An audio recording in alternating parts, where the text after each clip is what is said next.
بسم اللہ الرحمن الرحیم۔ بسم اللہ الرحمن الرحیم۔ السلام علیکم ورحمۃ اللہ وبرکاتہ۔ عزیز طلباء، امید ہے آپ خیر و عافیت سے ہوں گے۔ اللہ تبارک و تعالیٰ آپ کو ایمان و عافیت والی زندگی نصیب فرمائے۔ تو عزیز طلباء، آج ہم سبق نمبر 98 کو پڑھنے جا رہے ہیں، جس کا عنوان ہے نماز کی شرطوں کا بیان حصہ دوم۔ سبق نمبر 98، نماز کی شرطوں کا بیان حصہ دوم۔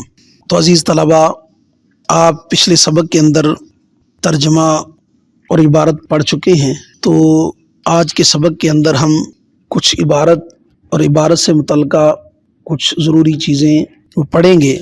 تو اس سے پہلے کہ ہم سبق کی تفصیل کی طرف آئیں، ہم آتے ہیں مصنف رحمۃ اللہ علیہ کی عبارت کی طرف۔ عبارت کچھ یوں ہے: بکشف ربعی ساقیہ یمنع وکذا الشعر بل بطن بل فخذ بل عورت بل غلیظۃ بل امۃ کالرجل وظہرها وبطنها عورۃ۔ ترجمہ: اور کھل جانا اس کی چوتھائی پنڈلی کا معنی ہے، اسی طرح بال اور پیٹ اور ران اور شرمگاہ کا حکم ہے، اور باندی مرد کی طرح ہے، اور اس کی پیٹھ اور پیٹ بھی سطر ہیں، سطر میں داخل ہیں۔ یہ تھا عبارت اور ترجمہ۔ اب ہم آتے ہیں سبق کی تفصیل کی طرف۔ تو عزیز طلباء، آج کے سبق کے اندر ہم پڑھیں گے سطر کے لیے کون سا کپڑا استعمال کرے۔ نمبر 1، سطر کے لیے کون سا کپڑا استعمال کرے۔ نمبر 2، جو عضو واجب الستر نہ ہو اس کے دیکھنے کا حکم شرعی، جو عضو واجب الستر نہ ہو اس کے دیکھنے کا حکم شرعی۔ نمبر 3، حالت نماز میں عورت کی پنڈلی کھل جانے کا حکم۔ نمبر 4، انکشاف کثیر و قلیل اور مدت قلیل و کثیر کا حکم اور تفصیل۔ نمبر 5، ابتدائی نماز میں کشف عورت کا حکم۔ نمبر 6، باندی کے سطر کا حکم اور اس کی تفصیل۔ نمبر 7، آزاد عورت اور باندی میں فرق کی وجہ۔ تو اب ہم آتے ہیں اپنی پہلی بات کی طرف، یعنی سطر کے لیے کون سا کپڑا استعمال کیا جائے۔ تو تفصیل اس کی یہ ہے، فقہا نے لکھا ہے کہ سطر میں معتبر یہ ہے کہ ایسے موٹے کپڑے سے واجب الستر بدن کو ڈھانپا جائے جس سے فرض واجب الستر جگہ جو ہے وہ ظاہر نہ ہو۔ بس ایسے باریک دوپٹے میں نماز نہیں ہوتی جس سے بالوں کی رنگت نظر آئے۔ اسی طرح قمیص میں سے اگر عورت کے بدن کا رنگ جھلکے تو اس سے بھی نماز نہ ہوگی۔ یہی حکم مرد کے بدن میں سے واجب الستر حصے کا ہے۔ نمبر 2، جو عضو واجب الستر نہ ہو اس کے دیکھنے کا حکم شرعی۔ تو اس کے بارے میں فقہا نے لکھا ہے کہ جو عضو واجب الستر نہ ہو تو یہ لازم نہیں کہ اس کا عمدن دیکھنا بھی جائز ہو۔ جو عضو واجب الستر نہ ہو تو اس سے یہ لازم نہیں آتا کہ اس کا عمدن دیکھنا بھی جائز ہو، کیونکہ جواز رویت کی علت کا مدار وہ 2 باتوں پر ہے۔ جواز رویت کی علت کا مدار 2 باتوں پر ہے۔ نمبر 1، شہوت کا خوف نہ ہو۔ نمبر 2، وہ عضو واجب الستر نہ ہو۔ تو عورت کے چہرے کو بحالت خوف شہوت دیکھنا حرام ہے۔ عورت کے چہرے کو بحالت خوف شہوت یہ دیکھنا حرام ہے۔ اسی طرح بے ریش لڑکے کا دیکھنا جبکہ خوف شہوت ہو تو حرام ہے، اگرچہ یہ واجب الستر نہیں ہے۔ تو یہ دونوں، یعنی عورت کا چہرہ اور بچے کا چہرہ، اگرچہ یہ واجب الستر نہیں ہے لیکن بحالت خوف شہوت ان کا دیکھنا بھی کیا ہے؟ حرام ہے، جیسا کہ لما فی الشرح التنویری وتمنع المرأة الشابة من کشف الوجہ بین رجال لا لأنہ عورت بل لخوف الفتنة۔ یہ تھا واجب الستر، جو عضو واجب الستر نہ ہو اس کا حکم۔ نمبر 3، حالت نماز میں عورت کی پنڈلی کھل جانے کا حکم۔ تو اس کی تفصیل یہ ہے کہ عورت کا چوتھائی پنڈلی کھل جانا یہ نماز کے لیے مانع ہے۔ عورت کا چوتھائی پنڈلی کھل جانا یہ نماز کے لیے مانع ہے۔ امام ابو یوسف رحمۃ اللہ علیہ کے نزدیک نصف تک کھلنا مانع ہے۔ امام ابو یوسف رحمۃ اللہ علیہ کے نزدیک نصف تک کھلنا مانع ہے، اس سے کم معنی نہیں ہے، جبکہ طرفین رحمہم اللہ تعالیٰ فرماتے ہیں کہ ربع بھی کل کے قائم مقام ہوتا ہے، جیسے مسائے راس کے اندر طرفین رحمہ اللہ فرماتے ہیں کہ ربو بھی کل کے ہی قائم مقام ہوتا ہے، جیسا کہ مسائے راس میں اور دوران احرام حلق راس میں۔ تو مذکورہ بالا حکم سر کے بالوں، پیٹ، ران، عورت غلیظہ کا بھی ہے، یعنی یہی حکم جیسے چوتھائی پنڈلی کا کھل جانا یعنی چوتھے حصے کا کھلنا معنی نماز ہے، اسی طرح چوتھائی بالوں کا کھلنا، چوتھائی پیٹ کے حصے کا کھلنا، چوتھائی ران کا حصہ کھلنا، عورت غلیظہ کا چوتھائی حصہ کھلنا، یہ بھی اسی طرح معنی نماز ہے۔ تو طرفین کے نزدیک ان میں سے کسی ایک کا صرف ایک ربو کھل جانا نماز سے معنی ہے، کیونکہ یہ ہر ایک مستقل عضو ہے، کیونکہ ان میں سے ہر ایک مستقل عضو ہے۔ عورت غلیظہ سے مراد پیشاب اور پخانہ کی جگہ ہے اور خصیتین ہیں، بس ان تینوں میں سے کسی ایک کا ربو کھلنا یہ معنی نماز ہے۔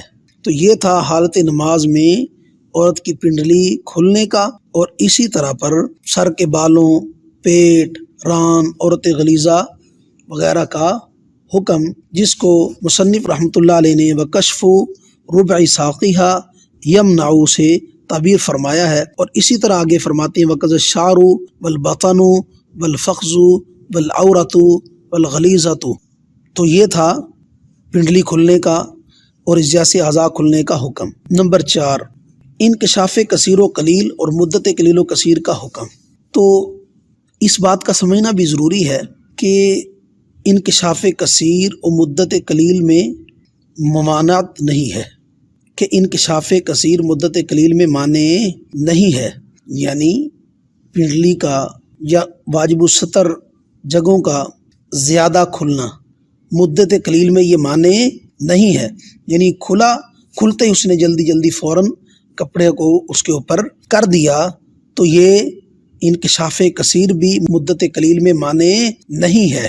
اسی طرح پر انکشاف قلیل بھی مدت کثیر میں معنی نہیں ہے، یعنی واجب الستر حصہ تھوڑا سا کھلا تھا، اس نے فوراً ہی کھلا اور کچھ دیر کھلا رہا، پھر اس نے اس کو ڈھانپ لیا، تو تب بھی یہ معنی نہیں ہے۔ تو اس کی تفصیل کچھ یوں ہوئی کہ انکشاف کثیر یعنی زیادہ کھلنا، واجب الستر حصے کا زیادہ حصہ کھل جانا، اور مدت قلیل ہو تو اس میں یہ نماز سے معنی نہیں ہے، یعنی نماز ہو جائے گی۔ اسی طرح پر انکشاف قلیل تھوڑے حصے کا کھلنا مدت کثیر میں معنی نہیں ہے، البتہ جو انکشاف کثیر ہے اور مدت بھی کثیر ہو، انکشاف بھی کثیر ہو اور مدت بھی کثیر ہو، تو یہ پھر نماز سے معنی ہے۔ انکشاف کثیر کی حد کیا ہے؟ انکشاف کثیر کی حد ربع عضو ہے۔ انکشاف کثیر کی حد جو ہے وہ ربع عضو ہے، یعنی عضو کا چوتھا حصہ۔ اور مدت کثیر کی حد جس میں ایک ادنا رکن نماز ذکر مسنون کے ساتھ ادا کرنا ممکن ہو۔ مدت کثیر کسے کہتے ہیں؟ مدت کثیر کی حد یہ ہے کہ جس میں ایک ادنا رکن نماز ذکر مسنون کے ساتھ ادا کرنا ممکن ہو۔ مثلا اتنی مدت جتنی مدت میں 3 مرتبہ تسبیحات رکوع یعنی سبحان ربی العظیم، سبحان ربی الاعلیٰ وغیرہ کہہ سکے، اس کو مدت کثیر کہتے ہیں۔ تو انکشاف کثیر سے مراد کسی بھی عضو کا ربع حصہ چوتھائی حصے کا کھلنا، اور مدت کثیر سے مراد کہ جس میں ایک ادنا رکن نماز چھوٹے سے چھوٹا جو رکن ہے، ایک ادنا رکن نماز ذکر مسنون کے ساتھ ادا کرنا جس لمحے میں جس وقت میں ممکن ہو، اس کو کہتے ہیں مدت کثیر۔ تو یہ تھی انکشاف کثیر و قلیل اور مدت قلیل و کثیر کی تفصیل اور اس کا حکم۔ اب ہم آتے ہیں اپنی 5ویں بات کی طرف، یعنی ابتدائی نماز میں کشف عورت کا کیا حکم ہے؟ ابتدائی نماز میں کشف عورت کا کیا حکم ہے؟ تو فقہاء نے لکھا ہے کہ نماز شروع کرنے کے بعد اگر سطر کھل جائے، یہ پچھلی تفصیل تو اس کے بارے میں تھی، لیکن اگر ابتدائی نماز سے کسی عضو جو واجب الستر تھا اس کا ربع پہلے سے کھلا ہوا ہے، تو اس کی نماز ہی سرے سے منعقد نہ ہوگی، اس کی نماز قائم نہ ہوگی، اس کی نماز درست ہی نہ ہوگی، اس نماز کا ابتدا کرنا درست ہی نہ ہوگا۔ اس کے بعد اب ہم آتے ہیں باندی کے سطر کا حکم، جس کو مصنف رحمۃ اللہ علیہ نے والامۃ کالرجل کے الفاظ سے تعبیر فرمایا ہے۔ تو تفصیل اس کی یہ ہے کہ باندی باب سطر میں وہ مرد کے حکم میں ہے، لہٰذا باندی کے بدن میں سے بھی ناف سے لے کر گھٹنوں تک کا حصہ واجب الستر ہے جیسا کہ مرد کا ہے۔ اس کے علاوہ باندی کا پیٹ اور پیٹھ بھی واجب الستر ہے، کیونکہ یہ دونوں محلے شہوت ہیں، لہٰذا ان کا چھپانا بھی فرض ہے۔ باقی بدن باندی کا واجب الستر نہیں ہے، کیونکہ حضرت عمر رضی اللہ تعالیٰ نے ایک باندی کو اوڑھنی اوڑھے ہوئے دیکھا تو فرمایا اے گندی اپنے اوپر سے اوڑھنی دور کر دے، کیا تو آزاد عورتوں کے ساتھ مشابہت رکھنا چاہتی ہے؟ نیز باندی اپنے مولا کی خدمت کے لیے محنت کے کپڑوں میں نکلتی ہے تو بنا بر ضرورت باندی کو تمام مردوں کے حق میں ذوات محارم پر قیاس کیا جائے گا، یعنی جس قدر پردہ کسی آزاد عورت پر اپنے محارم سے واجب ہے، اسی قدر پردہ باندی پر ہر مرد سے واجب ہے۔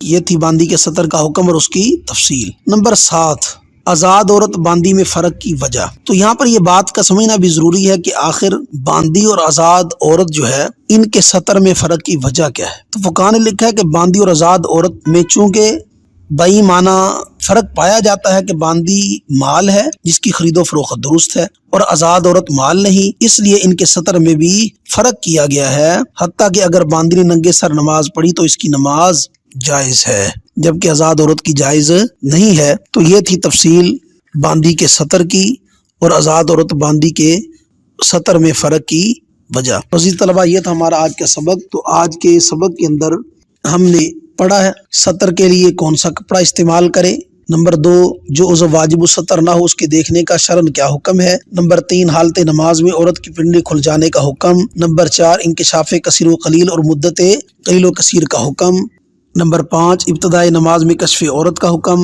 نمبر 6 باندی کے سطر کا حکم اور اس کی تفصیل، نمبر 7 آزاد عورت اور باندی میں فرق کی، باندی کے سطر میں فرق کی وجہ۔ تو عزیز طلبہ، اللہ تبارک و تعالی میں تفقہ فی الدین نصیب فرمائے، دین کو سمجھ کر اس پر عمل کرنے کی اور اس کی اشاعت کرنے کی توفیق نصیب فرمائے۔ وآخر دعوانا الحمدللہ رب العالمین۔